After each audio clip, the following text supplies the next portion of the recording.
ఈరోజు మీ ముందుకి అఖండ 2 కలసం కోసం చెప్పడానికి వచ్చాను. నిన్నటితో 14 రోజులు పూర్తి చేసుకున్న అఖండ 2 సినిమా నేనైతే క్రిస్మస్ అడ్వాంటేజ్ తీసుకుంటే చాలా బాగా గ్రోత్ చూపించింది. నిన్నైతే పచ్చంగా దాదాపు 2 కోట్లు షేర్ రావడం జరిగింది. నిన్నైతే దాదాపుగా మన తెలుగులో 3-4 సినిమాలు ఉన్నాయి.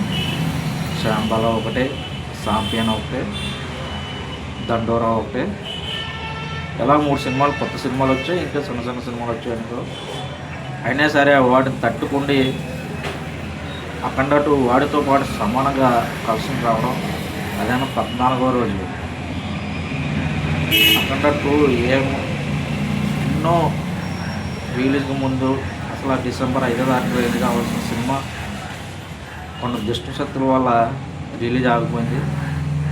తర్వాత ఆ ప్రాబ్లమ్స్ సాల్వ్ చేసుకున్న తర్వాత మన డిసెంబర్ 12 రిలీజ్ చేశారు. డిసెంబర్ 12 నుంచి రిలీజ్ అయిన ఫ్యాన్స్ నుంచే ఈ సినిమా మీద ఒకే విపరీతమైన నెగిటివ్ ప్రచారం.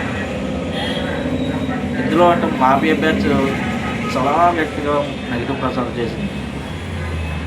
ఎంతలాగంటే బాలయ్య కెరీర్లోనే బిగ్గెస్ట్ ఫ్లాప్ చేయాలి ఈ సినిమా అనే ఉద్దేశంతో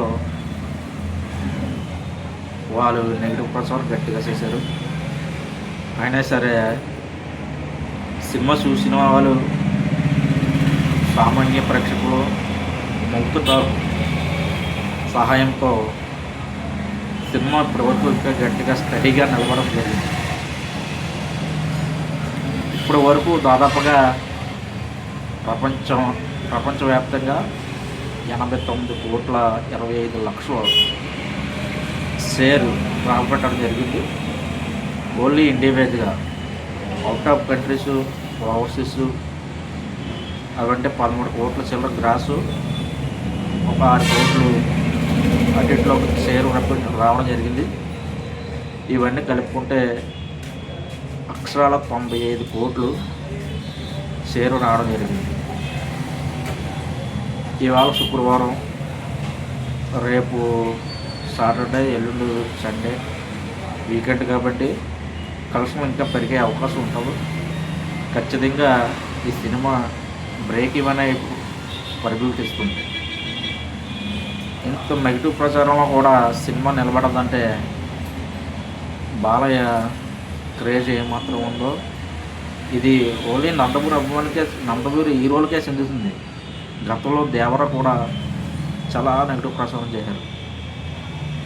అయినా సరే ఆ సినిమా బ్లాక్ బస్టర్ హిట్ అయ్యి లాభాలు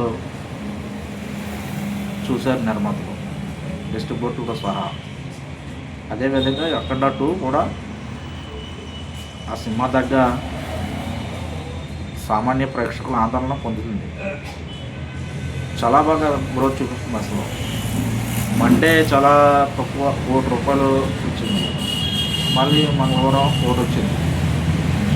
మళ్ళీ బుధవారం 1,10 కోటి ఎంత వచ్చింది. నేను లక్షవారం అయితే ₹1,65,00,000 షేర్ వచ్చింది. అయితే 14 రోజులు నాన్ స్టాప్గా ₹1 కోటి షేర్ తగ్గకుండా అఖండ 2 రావడం జరిగింది. చూసుకోండి, జనాల్లో సనాతన ధర్మం అనే ఒక కాన్సెప్ట్ ఎంత బలంగా ఉన్నదో అఖండ 2 సినిమా నిరూపించింది. అదేవిధంగా యాంటీ ఫ్యాన్స్ ఎంత ట్రోల్ చేసినా సరే సామాన్య ప్రజలు దీన్ని పట్టించుకోలేదు అసలు. సరే వన్ టైం మనం వాచ్ఫుల్ అన్నట్టు చూశారు. ఆ చూసిన వాళ్ళు ఇంకో నలుగురు చెప్పడం జరిగింది. ఈ సినిమా అభిమానుల కన్నా ఎక్కువ చిన్నపిల్లల దగ్గర నుంచి లేడీస్ ఎక్కువ చూశారు. సినిమా చాలా బాగా రిసీవ్ చేసుకున్నారు. సినిమానంటే నందమూరి అభిమానులు ఈ విషయంలో చాలా గర్వపడాల్సిన విషయం ఇది. Thank you very much.